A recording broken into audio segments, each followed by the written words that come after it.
Hello everyone, welcome to another video. This video I'm going to be doing a banner review for Mael. So first, let's look at Mael himself. First card, it's pretty much based off his passive, and what it does is, it's called Conflagration, which is what it says on Grand Cross database, and damage equal to 200% of attack. These are single target cards, so the multiplier is 200, 400, and 500, 300. They've got it wrong on here. So it's 200, 300, and 500. Pretty much for every brilliance of sun, I think it's called, on your teammates, which is his passive. It only works if they're goddesses, by the way. He does 30% more damage, so you're looking at like a 90% increase. So you're looking at 290 multiplier turn 1, 390, 590. Of course, you can get these higher. You can get them to like 620 on this one if it's for like 4 people up at once. Next, we shall look at his AoE. So his AoE is Spike and Mark of the Black Dot, which decreases the enemy's damage dealt by 20%, which is pretty big.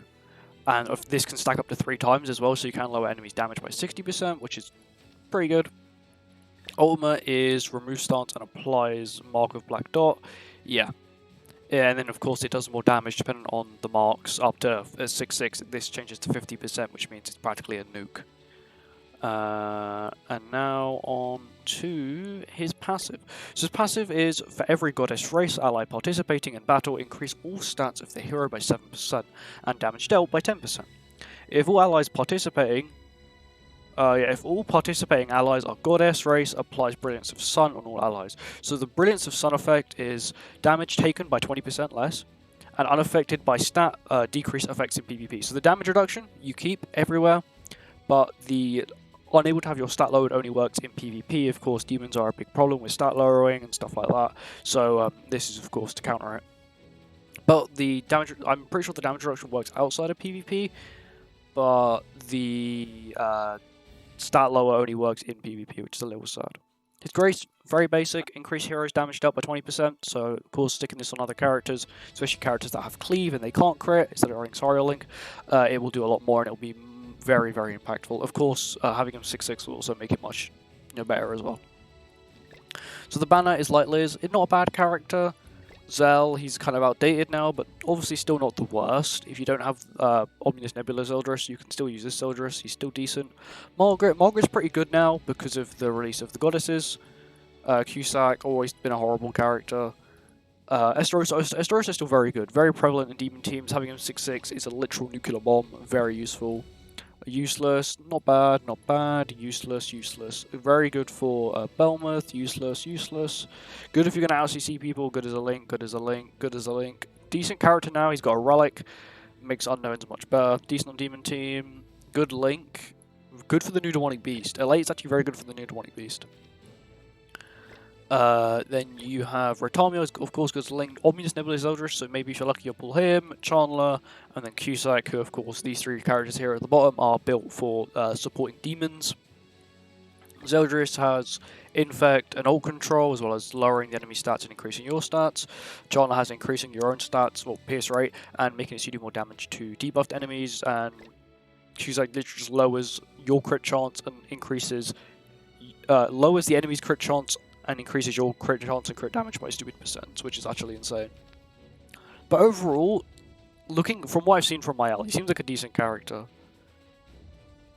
But I just think that he was designed for the new Demonic Beast. So I've seen a few videos, mainly one video, of someone using him on Demonic Beast, especially on the new Demonic Beast with Freya's Relic. And he seems like he was designed for it. He has a Remove Stance ultimate, which is very needed on the new Demonic Beast. He's got a decent single target card, he's got stat buff, he's got damage reduction, all these things that are very good for Demonic Beast, he has.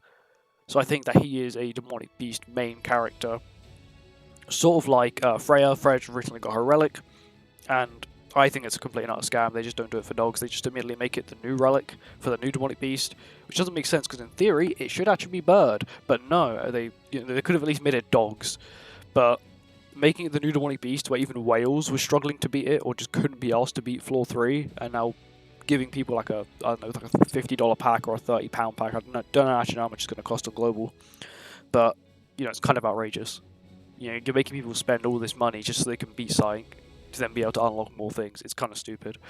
but I do hope they add characters later on that don't require relic, because the team that's currently being used, there's two outdated characters, which is Elate, her passive blue Elate, her passive doesn't work, and Green Healing Liz. She's an old character, she's got old stats, but overall her utility is very good. We'll be doing a summon, because that's always what we do. Maybe another copy of Mael, which would be kind of cool. Oh, maybe. Oh my god. Could it be?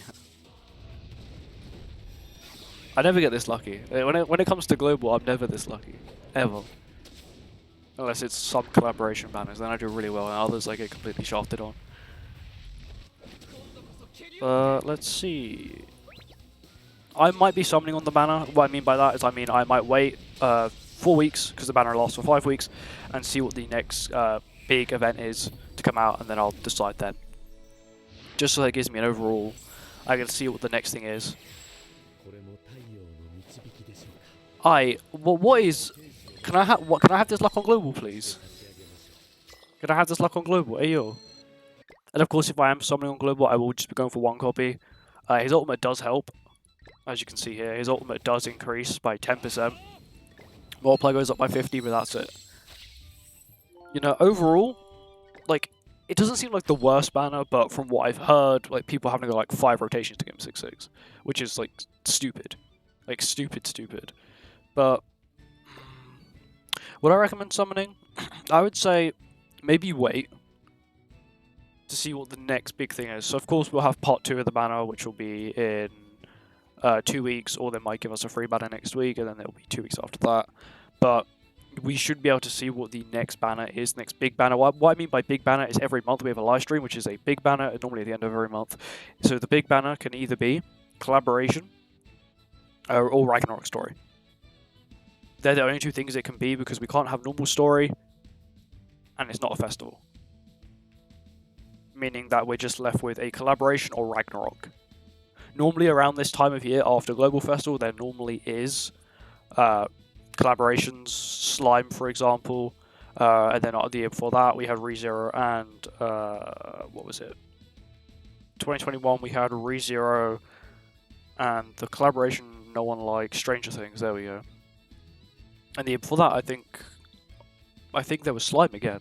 So yeah, there is a very high chance that there is a collaboration next, and of course, if you are someone who's been in the community for a while, you do know that this is the 3rd year of AOT. So AOT came out in 2020, and has not been back since.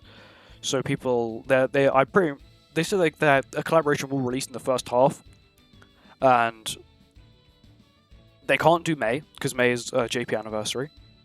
Means the only time they could do is June, April, or March. Because February is global anniversary, they've got April, March. My thought is they'll probably end up doing a Ragnarok story April or March. So one of them will be a Ragnarok story, and one of them will definitely be a collaboration, only because then you'll have a JP anniversary, which JP anniversary will then be a sin of some sort.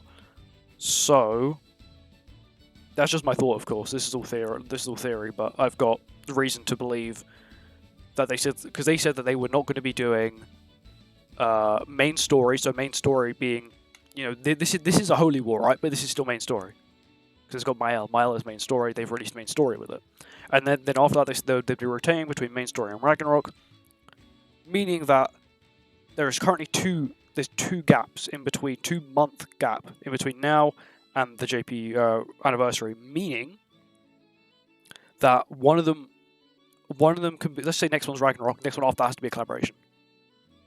Because then they wouldn't, then if it was then another story festival, then we wouldn't be able to do the JP anniversary. That's just my thoughts, of course. Maybe completely wrong, but that's how they said on their patch notes. They're not going to do double story or double Ragnarok back to back. They're going to rotate between the 2 to ensure that they get, like, you know, content out constantly, especially with Ragnarok, because Ragnarok was neglected for well over 6 months of actual new original characters. But anyway, thank you for watching this video. If you enjoyed this video, make sure to like, comment, subscribe, and I'll see you all in the next one. Bye bye.